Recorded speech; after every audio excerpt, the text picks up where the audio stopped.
వేకువ మన్నా జూన్ 18.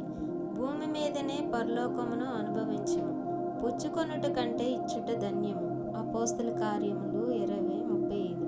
ప్రపంచమందలి అతిపెద్ద చమురు కంపెనీకి సొంతదారుడైన జాన్ రాకెఫెల్లర్ యొక్క జీవితమంతటిని ఈ వాక్య భాగం మార్చివేసినది.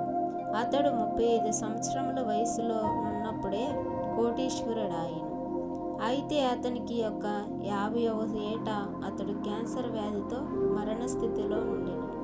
వైద్యులు అతడు కేవలం 6 వారములు మాత్రమే జీవించగలడని తెలిపిరి.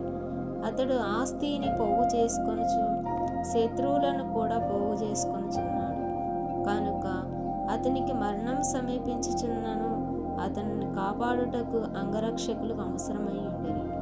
నిస్సహాయకుడై నిరీక్షణ లేక నిరాశలో నున్నవాడై మరణించనై ఉండగా రాకెఫెల్లర్ ఈ వాక్యమును చదువుట సంభవించెను. అది నిజముగా అతనికి కనువిప్పు కలుగజేయించెను. అతడు తన జీవిత కాలమంతయు తాను చేయుచుండినది పుచ్చుకొనుట కేవలము పుచ్చుకొనుటయే ఎంత ఎక్కువగా పుచ్చుకొనునో అంత అధికంగా పేరాస గలవాడాయెను మరియు అంత సంతోషములో నిండిన వాడాయెను. ఇప్పుడు చివరగా ప్రపంచంలోని మిక్కిలి ఐశ్వర్యవంతుల్లో ఒకడుగానున్న తాను మిక్కిలి దౌర్భాగ్యమైన మనుషుల్లో కూడా ఒకడాయనని గ్రహించెను. వెంటనే అతడు పేదలకు ధనము పంచిపెట్టుటకును ప్రారంభించెను. న్యూయార్క్ పట్టణపు వీధుల్లో అతడు డాలర్ నోట్లు దానం చేసెను. వైద్యులకు, ధర్మ సంస్థలకు నిస్తారమయంగా విరాళం ఇచ్చెను.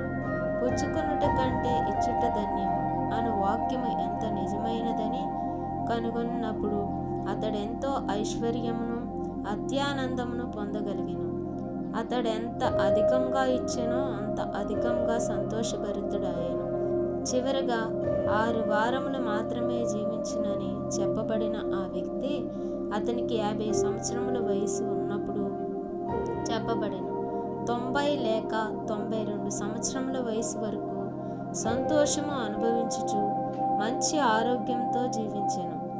ఆఖరికి అతడు మరణించేటప్పుడు ప్రపంచమంతటా అతనికి స్నేహితులై ఉండిరి, కానీ శత్రువులు లేకుండిరి. పరలోకము ఇచ్చునటువంటి స్థలమై ఉన్నది.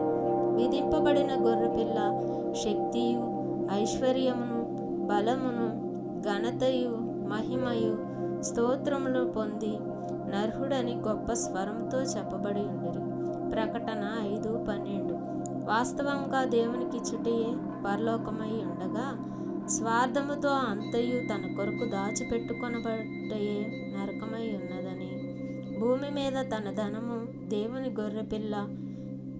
గొర్రెపిల్ల ఇచ్చుటకు నేర్చుకొనిన వారు పరలోకంలో ఇలాగూ ఇచ్చెదరు.